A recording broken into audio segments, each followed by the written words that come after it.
So, imagine mo yung life mo ay para kang umaakyat sa isang hagdanan. So, gawa ka ng gawa ng mga steps para makaakyat ka dun sa tawagin na nating ladder of life mo. Hanggang sa makaabot ka dun sa dulo, nasa taas ka na, only to realize na, shocks, hindi pala ito yung gusto kong puntahan, 'di ba? Nandito na ako, pero hindi ako na-feel fulfilled. Parang hindi ako masaya. Hi, welcome to Goals with Anne, helping you achieve your goals. I'm Anne, and I'm here to provide you with motivation, inspiration, and step by step guides from real life experiences that will help you reach your goals and live your best life. Whether you're aiming to achieve your goals around hustle, money, productivity, or achieving your ultimate life goals, this is the podcast for you. Before we dive in, I want to remind you to hit that follow button so you never miss an episode. And kung ma-motivate ka, matuwa ka, or ma-excite ka ulit sa buhay because of this episode, please leave a rating and share this podcast so more people can discover it too. Let's talk about the topic that's super close to my heart, finding your North Star and setting meaningful goals that align with your values and passions. Ano ba yung North Star? Yung actions and decisions ko ba ay aligned sa gusto kong marating in the future? Let's talk about that in this episode called Finding Your North Star, How to Discover Your Life Purpose and Set Meaningful Goals. Let's start with a little bit of story time. I can say that I'm very blessed because at an early age, nagkaroon ako ng opportunities to identify and discover what I'm good at what I enjoy doing. So, masasabi ko na isa sa mga malalaking factor talaga yung upbringing and support ng parents. So, kung meron ditong mga parents to be, it's really important that you support and you open a lot of opportunities for your students to get exposed to different kinds of things. For me, growing up, me and my sister, at a very young age, we were able to experience different things starting from lahat ng summer meron talaga kaming activity, either art workshop, swimming classes, chess, theater workshop, pottery classes, as in lahat ng activities na you can think of, parang nag-classes kami. And I think it's our parents' way for us to understand kung us and them also to understand kung ano ba yung mga inclination, ano ba yung mga interests namin. And it's really helpful kasi natutunan ko din talaga at a very young age kung ano yung mga bagay na nag enjoy ako, ano yung mga bagay na na-challenge ako. Kasi one thing that you should realize is that when you do those kinds of stuff, when you open yourself into different opportunities or mga workshop or classes, hindi lang yan yung actual skill set eh. Hindi lang yan yung arts mo or pag-aral ng chess. Meron din siyang networking, meron siyang communication skills, social skills. Like, ang dami mong pwedeng matutunan sa mga ganong klaseng exposure. Yun siguro yung parang opening namin sa different things and interests, inclinations namin. I recall very vividly na nasa grade 4 ako, sobrang gusto ko nang magtayo ng tindahan. Gusto ko talaga, pangarap ko yun at a very early age na makapagtinda na sari-sari store, ganyan. So sabi ko sa mama ko na gusto kong magtayo ng tindahan, pero wala naman kaming puwesto for that. And then meron akong classmate na dun mismo siya nakatira sa tapat ng main gate ng school. As in, ito yung school, as in sa tapat ng main entrance, tatawid ka lang, andun na yung bahay nila. Tas hindi pa 'to malaking highway, as in 2 lanes lang siya ng sasakyan. So, literal na maliit na lakad lang, andun na yung bahay. So, sabi ko, gusto ko magtindahan. Feeling ko okay na location 'tong bahay nung kaklase ko. So, friends naman kami and doon nagsimula kami parang ₱100 na puhunan, yung mga tig-pipisong snacks yung binebenta namin and drinks also. Parang bumibili lang kami ng mga Coke nun. I mean, yung gano'n kaliit lang na idea ta's sinusupport ka ng magulang mo, feeling ko nakatulong na talaga siya, na hindi niya tinignan yung idea ko as an absurd idea or parang bata ka pa ba't ganun yung iniisip mo. Sinuportahan niya lang ako, binigyan niya ako ng puhunan tapos pinapayagan niya akong pumunta dun sa bahay ng kaklase ko at tumambay para magtinda after classes. So from there, nag-progress naman nung high school ako, nagkaroon ako ng project ng paggawa ng accessories, fashion accessories. And sabi ko, gusto ko tong i-business. Punta ako sa Quiapo at maghanap ako ng suppliers. Ang daming beads doon sa Wellmanson sa Quiapo. Bilihan na talaga ng mga raw supplies, raw materials for bead accessories, fashion accessories. So, nag-start din ako doon magnegosyo ng accessories. Hindi niya ako pinigilan kahit na hindi naman ako sanay na nagko-commute papuntang Quiapo at an early age. Sinuportahan niya lang din ako, "O sige, mag-ingat ka, go." Lahat ata ng ventures and adventures ko in life na gusto kong i-try, sinuportahan niya lang ako, hindi siya nag-doubt. There was trust from her. Kaya ako sinasabi na a big portion of that was coming from my upbringing because I never felt like I was limited with my means or my capabilities or skills kasi lahat ng gusto ko, sige, kaya mo yan. Anong kailangan mo? Okay, isa-support kita. And for me, that was a key for me to find and explore the things that would make me feel fulfilled.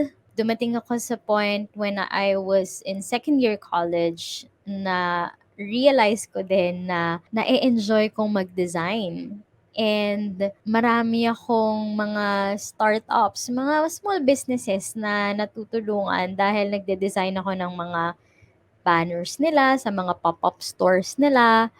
I don't know if you guys are still familiar with multiply.com pero isa yan sa mga social media platforms na nag-transform into an e-commerce platform.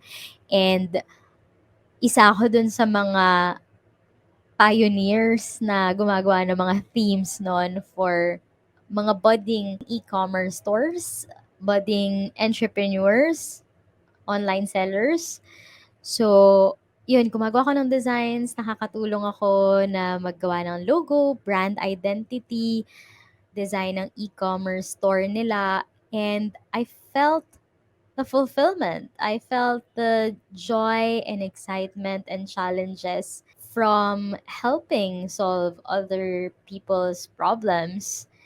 And at the same time, it became sustainable also. Parang for me, from there, from all of those experiences na 100% support yung parents ko sa lahat ng mga ginusto kong itry sa buhay, nagkaroon ng opportunity for us to be exposed to different things, parang ang saya and ang swerte ko kasi na-identify ko agad kung ano yung gusto ko. And because of all of those exposure and experiences, na-visualize ko na kung paano ko nakikita yung future ko. Asan ako pag-retire ko and what do I want people to remember me by. So, from those future visions, mas nagiging clear sa akin yung what's important for me, and that helped me identify my North Star. So, for today's episode, we will be discussing how you can identify your North Star and why is it important. So, from the weeklychallenger.com, the definition of the North Star that they mentioned here is it's a symbol of inspiration and hope. Your North Star is essentially your life purpose, right? The reason why you're here on this earth, sabi nga nila, para kanino ka ba bumabangon? And the impact that you want to make. The North Star can give your life direction, meaning, and fulfillment sa'yo. So, without a North Star, it's very easy to feel lost eh. Feel very overwhelmed, to make decisions that doesn't align with your true self, right? So, imagine mo yung life mo ay para kang umaakyat sa isang hagdanan. So, gawa ng mga steps para makaakyat ka dun sa tawagin na nating ladder of life mo. Hanggang sa makaabot ka dun sa dulo, nasa taas ka na, only to realize na, shocks, hindi pala ito yung gusto kong puntahan, 'di ba? Nandito na ako, pero hindi ako na-feel fulfilled. Parang hindi ako masaya. Yun yung ayaw nating mangyari kasi ang laki ng masasayang mong time with going on your day-to-day motions, making decisions without really having that North Star to guide you and to align kung tama ba itong mga decisions na ginagawa ko. So the question now is, how do we go about finding our North Star? And making sure na yung decisions and action mo is papunta dun sa end goal na makaka-fulfill sa'yo. So there are many different approaches and exercises that we can try. But for this episode, one of the most effective ones that I can share with you is to start with your values and passions. So kanina, shinare ko yung story na we are very blessed. I am very blessed that I was able to identify at a very young age kung ano yung mga bagay na nagmamatter sa akin. Ano yung mga bagay na nakapag-bring ng joy and fulfillment. So, use that as a starting point. Identify mo kung ano yung core values and passions mo. Ano yung mga bagay na magaling ka, sinasabi ng mga tao sa paligid mo na magaling ka. Ano yung mga passions mo na natutuwa ka pag na-achieve mo, na-fulfill ka pag nagagawa mo, and ano yung mga challenging na bagay for you. Na as much as possible gusto mong iwasan. So start identifying that and start creating a vision for your life that aligns with that values and passions na na-identify mo. Aligns with who you are and what you want to achieve.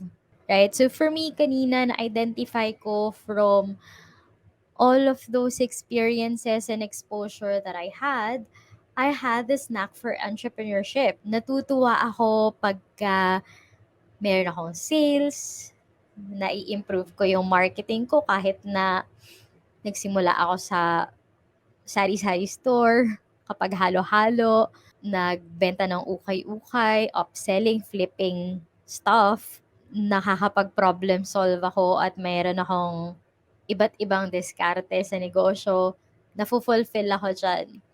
Nafo-fulfill din ako pag may natutulungan ako ng mga tao na nagsisimula pa lang. Especially when I was doing the design on e-commerce and helping starting sellers to really highlight the value of their product with good design, good branding. Sarap ng feeling ko dyan. And na-excite ako pag na-challenge ako. Namomotivate ako at napupush ako pagka ginigamify ko yung buhay. Kaya, kaya very close to my heart yung goal achievement kasi nagigamify ko siya eh. Parang, okay, kailangan ko ng ganitong amount, right? Ano yung kailangan kong gawin para ma-hit ko yung milestone 1, milestone 2, milestone 3, para ma-hit ko yung savings goal ko na ganitong amount. I-challenge ko yung sarili ko, na excite ako doon.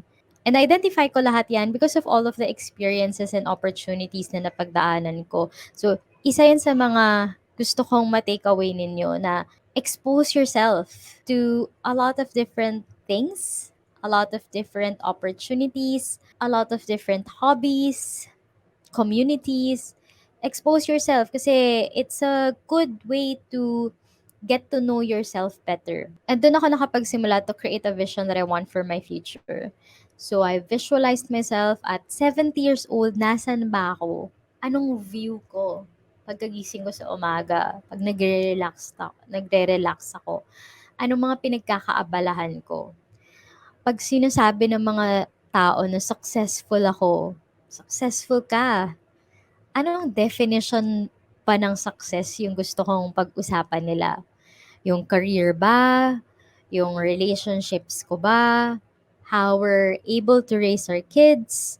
Or the people that I'm able to motivate and help because of this channel, probably. And from there, ma-identify ko na ito yung North Star ko. That's the kind of person I desire to be. And that's the kind of person I want to be remembered by the people that I meet. So here's one actionable tip that you can try right now, do right now, to start finding your North Star. Create your vision board. So, hindi to yung usual na vision board ng short-term things, ano yung gusto mong kotse, ano yung gusto mong condo, ano yung aesthetic, ganyan. It's really something that should be long-term and will help you identify your North Star. It can be a collage of images, mga words, and phrases that can help you represent your ideal life and the things that you want to achieve. It will be a very powerful tool for you in visualizing your goals and bringing them to life. So, hindi natin siya kailangan gawing complicated.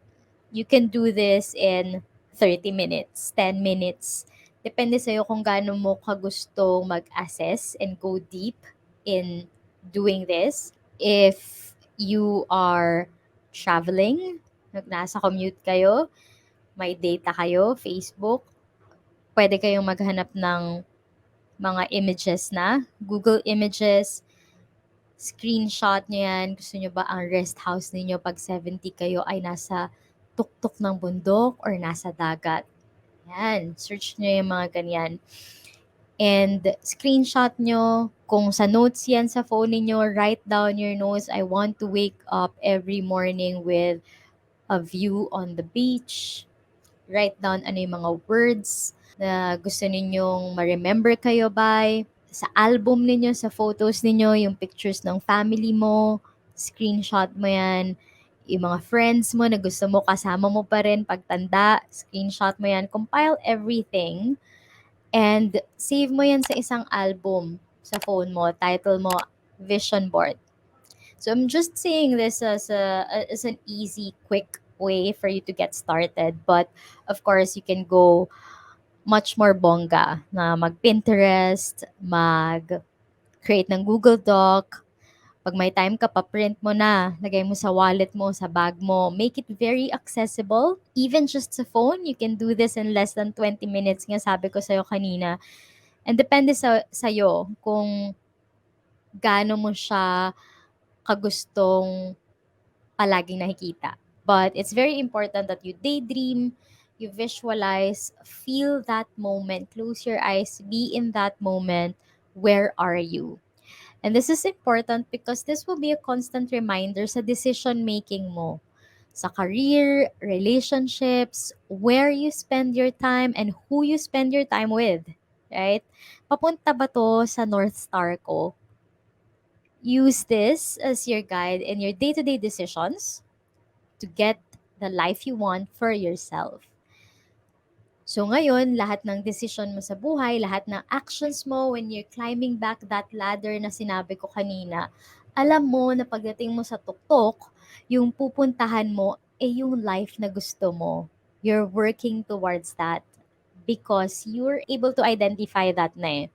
'Di ba? Yung mga decisions mo, alam mo na kung papunta doon or hindi papunta doon. So after mo makinig ditong episode na to, work on your vision board and share them online.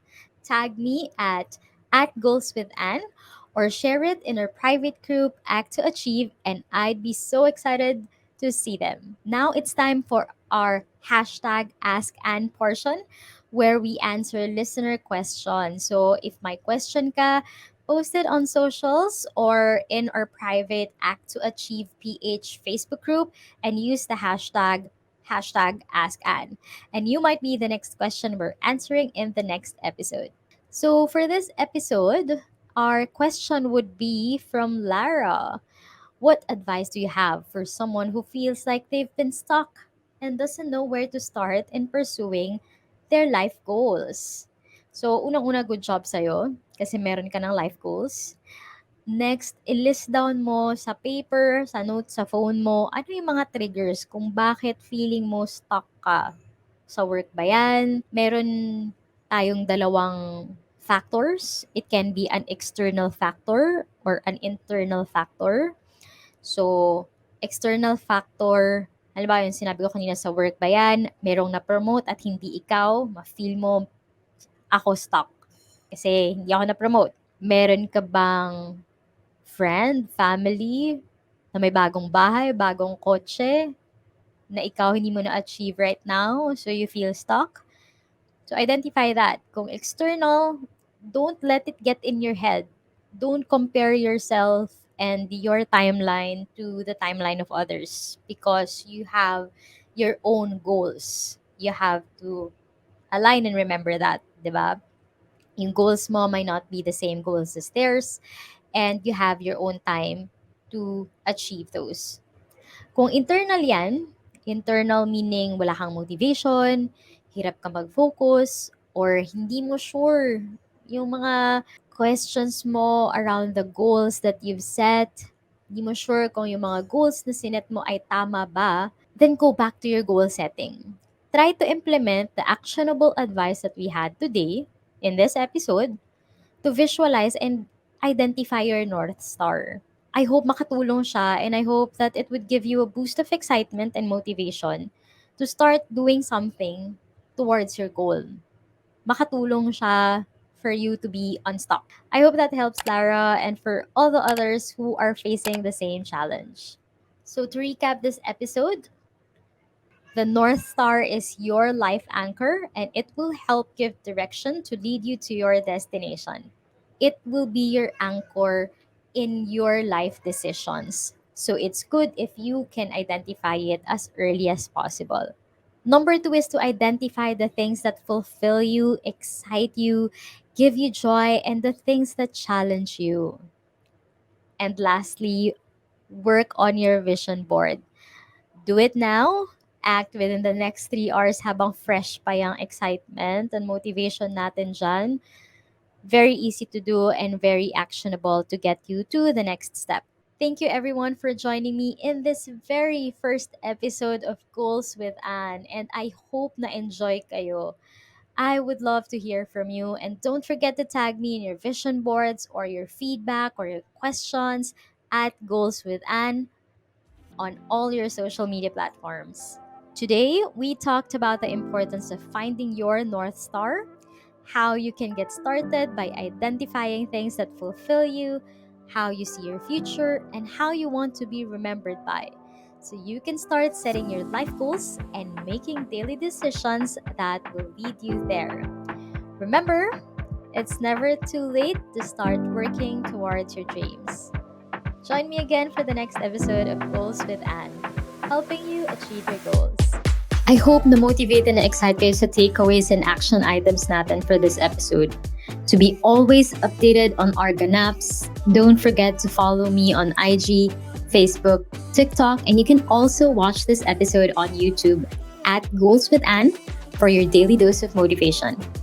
To connect with accountability buddies and find your tribe, join ka na rin to our private goal achievement community, Act to Achieve PH on Facebook. If natuwa ka, na-inspire ka, or na-excite ka ulit sa buhay because of this episode, let me know by giving it a rating and following the podcast.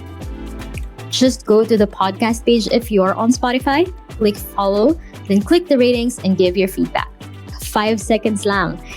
It can go a long way in showing support, get this podcast discovered by more people, and you might just help others achieve their goals too.